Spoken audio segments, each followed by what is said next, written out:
Hello everybody, and welcome to the Tuesday edition of Video Clips. And I'm going to start with just a couple announcements like I always do on Tuesdays. First, just a couple of quick events coming up. On February 28th is the next Wellness 101 Introduction to Plant-Based Nutrition conference call. 90 minutes crash course in how to understand the plant-based diet and get started making the conversion or fine-tune your skills if you need that. Again, February 28th. And then February 26th, Brigitte Blanco, who is the Wellness Forum facilitator in Philadelphia, is going to do a teleconference workshop on pregnancy and childbirth and how good nutrition, excellent nutrition, can impact pregnancy and childbirth, and how childbirth can be as easy as possible if you do the right things. Now, the other thing I wanted to mention is that we are starting on March 11th a new program I'm very excited about, Wellness Forum's Permanent Weight Loss Program, which is a year-long program, 2 workshops every month done by teleconference that addresses not only what to eat, actually we're hoping you already got that from Wellness 101, but with a focus on why people make the decisions they make about eating. It's the mental and emotional and behavioral aspects of weight loss that we're going to focus on.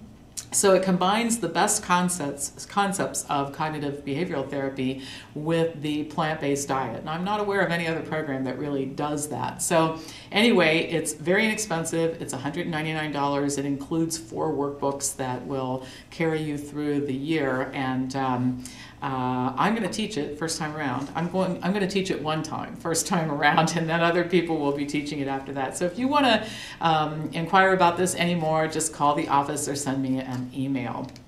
All right, so I've got a couple things I want to talk about today, and the first one is the importance of breakfast and eating frequently throughout the day. We don't spend a lot of time on this in the course, but once you get the eating plan down pat, there is some importance attached to your eating style.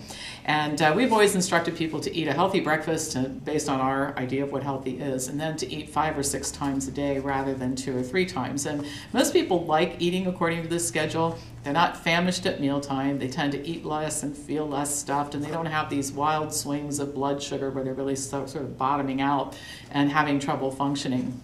But a new study shows that there are some benefits for children eating this way in terms of their propensity to become overweight or obese. Now, as I tell you about this particular research study took place in France, and the researchers were looking at the eating habits of 4,000 elementary school kids between the ages of 7 and 11.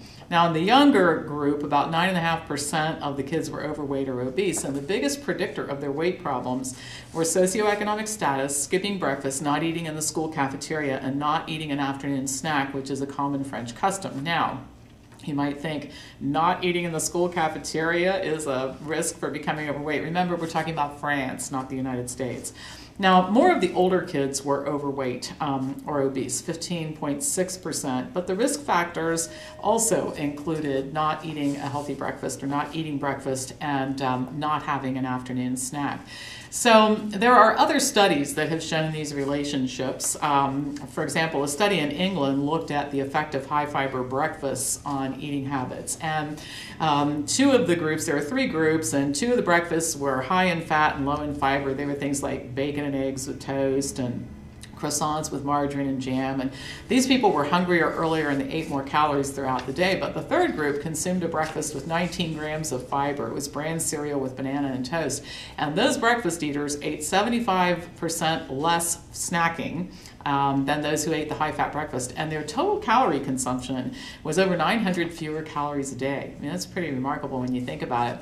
Another study was very interesting because it looked at the difference between consuming processed oats versus whole oats, and the kids that were eating the instant oatmeal ate more, 35% more, than the kids who ate whole oatmeal throughout the day for breakfast. So there are some advantages to eating breakfast and advantages to making sure that that breakfast is a healthy breakfast, and then advantages to eating frequently throughout the day. We call it the ELMO diet, eat less, more often. Now, obviously, it's easier for adults who have more control over their schedule to eat 5 or 6 times a day. It can be very difficult for kids. I mean, getting healthy food in schools in America is difficult, but kids often have to adhere to a schedule that isn't particularly health promoting, and they wait many, many hours before lunchtime after they arrive at school, having eaten breakfast, hopefully, and then wait a long time to get home from school and have something else to eat. So, maybe someday if we, in my perfect world, reform school food, we could also reform the number of times that kids are allowed to eat in school. Now, the other study that I wanted to cover had to do with vitamin C pills, and I continue to advise people to stop taking supplements. It seems like almost every day there's somebody in here who's taking a bunch of them. And I got an email from somebody this week who said she was so happy to not be taking all those pills at every meal. So you save a lot of money and a lot of aggravation when you don't do this, but there are some other reasons to do it too, and that includes the detrimental effects of taking supplements.